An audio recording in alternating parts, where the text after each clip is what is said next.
বিসমিল্লাহির রহমানির রহিম। আসসালামু আলাইকুম রহমতুল্লাহ। নাজিম আরবিক একাডেমিতে আপনাকে স্বাগতম। আপনি যদি সহজভাবে আরবি ভাষা, নাহু, সরফ ও কোরআনের ভাষা শিখতে চান তাহলে এই চ্যানেলটি আপনার জন্য। আজকের ক্লাসে আমরা খুব সহজভাবে সরফ অর্থাৎ আরবি গ্রামার শিখব ইনশাল্লাহ। তাই ভিডিওটি শুরু থেকে শেষ পর্যন্ত মনোযোগ দিয়ে দেখুন। ভিডিওটি ভালো লাগলে অবশ্যই লাইক, কমেন্ট ও শেয়ার করবেন। আর নিয়মিত আরবি ক্লাস পেতে চ্যানেলটি অবশ্যই সাবস্ক্রাইব করে পাশে থাকা বেল আইকনটি অন করে রাখুন। আপনার একটি লাইক, কমেন্ট, শেয়ার এবং সাবস্ক্রাইব আমাদের জন্য অনেক বড় অনুপ্রেরণা। চলুন আজকের ক্লাসটা শুরু করি। বিসমিল্লাহির রহমানির রহিম। আলহামদুলিল্লাহ, গত ক্লাসে আমরা ফেলের কিছু প্রকার সম্পর্কে আলোচনা করেছিলাম। যেমন কালের সাথে সম্পর্ক রেখে ফেল তিন প্রকার: মাজি, হাল, মুস্তাকবিল। আবার ফাইলের দিক বিবেচনায় ফেল দুই প্রকার: মারুফ, মাজহুল। যে ফেলের মারুফ জানা থাকে, যে ফেলের ফাইল জানা থাকে তাকে মারুফ বলে, যার ফাইল জানা থাকে না তাকে মাজহুল বলে। আবার হাবাচক নাবাচকের দিক বিবেচনায় ফেল দুই প্রকার: ইসবাত, নাফি। হাবাচক ফেলকে ইসবাত বলে আর নাবাচক ফেলকে নাফি বলে। তো যাই হোক, এখানে কিছু আলোচনা বাকি থেকে গিয়েছিল, সেই আলোচনাগুলো আমরা এই ক্লাসে সেরে নেব ইনশাল্লাহ। তো এখানে লিখছেন, দেখেন, প্রকাশ থাকে যে আরবি ভাষায় শাখসুন অর্থ হচ্ছে পুরুষ। আরবিতে পুরুষকে শাখসুন বলা হয়। তো শাখস তিন প্রকার: গায়েব, হাজের, মুতাকাল্লিম। গায়েব অর্থ নাম পুরুষ, হাজের অর্থ মধ্যম পুরুষ, মুতাকাল্লিম অর্থ উত্তম পুরুষ। তো গায়েব অর্থ হচ্ছে অনুপস্থিত, যে ব্যক্তি এখানে উপস্থিত নাই, তার আলোচনা করা হচ্ছে বা তার সম্পর্কে বলা হচ্ছে কিন্তু অনুপস্থিত, তাকে গায়েব বলে। হাজির যত যিনি উপস্থিত আছেন। আর মুতাকাল্লিম অর্থাৎ হচ্ছে যিনি বক্তা, স্বয়ং কথা বলছেন, তাকে মুতাকাল্লিম বলে আরবিতে। তাহলে গায়েব অর্থ অনুপস্থিত, হাজির অর্থ উপস্থিত, আর মুতাকাল্লিম অর্থ বক্তা, যিনি কথা বলতেছেন। এবং বচনও তিন প্রকার। আরবিতে বচনও তিন প্রকার। মনে রাখবেন যে ইংরেজিতে, বাংলাতে বচন স্বাভাবিক দুইটা হয়: এক বচন, বহু বচন। আরবিতে বচন তিনটা: এক বচন, দ্বিবচন, বহু বচন। এক বচনকে বলে ওয়াহেদ, দ্বিবচনকে বলে তাসনিয়া, আর বহু বচনকে বলে জমা। তাহলে বচনও তিন প্রকার: ওয়াহেদ তথা এক বচন, তাসনিয়া তথা দ্বিবচন, জমা তথা বহু বচন। এবং জিন্স অর্থ লিঙ্গ। আরবিতে লিঙ্গকে জিন্স বলা হয়। জিন্স দুই প্রকার: মুজাক্কার, মুয়ান্নাস। মুজাক্কার হলো পুরুষ লিঙ্গ আর মুয়ান্নাস হলো স্ত্রীলিঙ্গ। তাহলে এখানে মোটামুটি আমরা তিনটা বিষয়ে আলোচনা করলাম।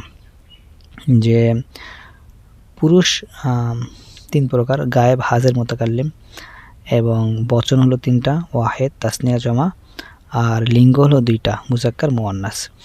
এই তিন প্রকার মানে ফেলে মাজি হোক বা ফেলে মুজারে হোক, উভয়টির এই তিনের দিক হিসাবে তিনটা দিক, অর্থাৎ পুরুষ তিন প্রকার যে গায়েব, হাজের, মুতাকাল্লিম, এই পুরুষের বিবেচনা, এবং বচন, ওয়াহেদ, তাসনিয়া, জমা, এবং লিঙ্গ, মুজাক্কার, মুয়ান্নাস, এই তিনটা সমন্বয় একসাথে করে 14টি সিগা গঠিত হয়। সিগা অর্থ রূপ, অর্থাৎ 14টা রূপান্তর হবে। একটা শব্দ বা একটা মাজদার থেকে 14টা রূপ গঠিত হবে, 14টা সিগা তৈরি হবে। এই রূপকে আরবিতে সিগা বলে। আমরা যখন সিগা পড়বো তখন বুঝে আসবে। তো 14টা সিগা কীভাবে ভাগ করা হয়েছে: মুজাক্কার গায়েব এর 3টি সিগা, ওয়াহেদ, তাসনিয়া, জমা। আবার মুয়ান্নাস গায়েব এর 3টি সিগা, এখানেও ওয়াহেদ, তাসনিয়া, জমা। আর মুজাক্কার হাজের, এখানেও 3টি সিগা। মুয়ান্নাস হাজের, এখানেও 3টি সিগা। আর মুতাকাল্লিমের জন্য 2টি সিগা।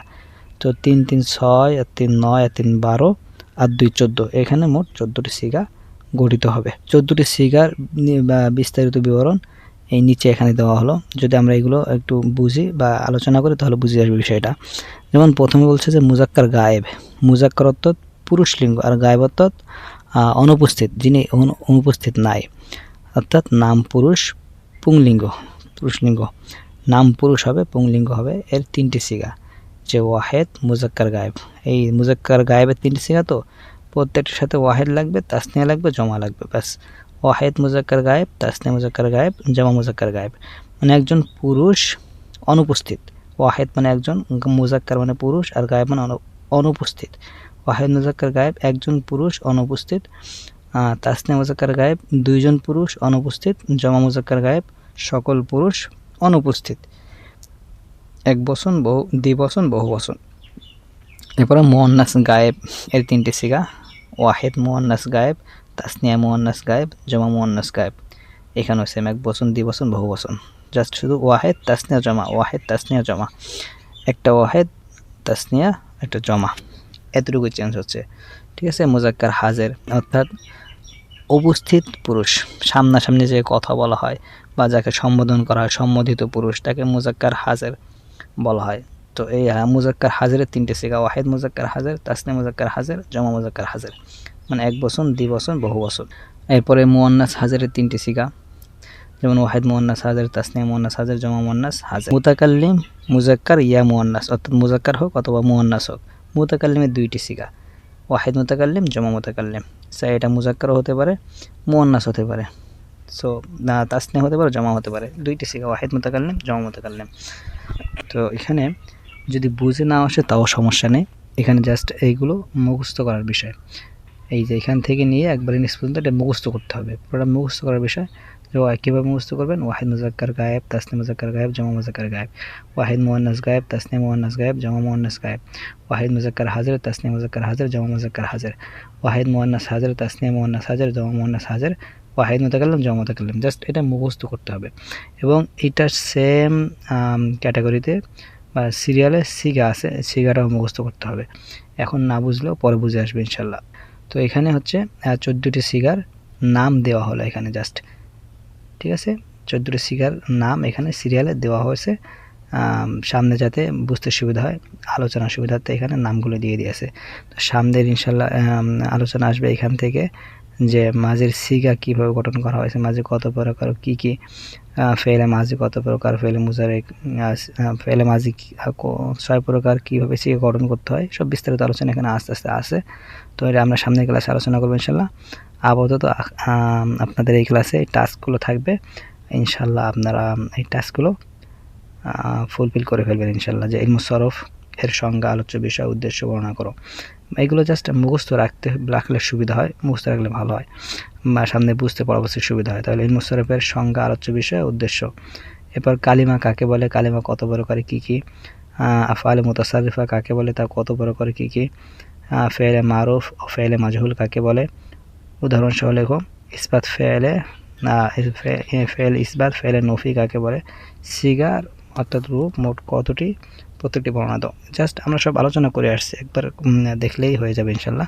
তো এই টাস্কগুলো থাকবে ইনশাল্লাহ, আশা করি আপনারা এইগুলো ফুলফিল করে ফেলবেন ইনশাল্লাহ। তো দেখা হবে ইনশাল্লাহ আগামী ক্লাসে। ভিডিওটি ভালো লাগলে অবশ্যই লাইক, কমেন্ট ও শেয়ার করবেন। আর নিয়মিত আরবি ক্লাস পেতে চ্যানেলটি অবশ্যই সাবস্ক্রাইব করে পাশে থাকা বেল আইকনটি অন করে রাখুন। আপনার একটি লাইক, কমেন্ট, শেয়ার ও সাবস্ক্রাইব আমাদের জন্য অনেক বড় অনুপ্রেরণা। এতক্ষণ আমাদের সাথে থাকার জন্য ধন্যবাদ। আসসালামু আলাইকুম রহমতুল্লাহ।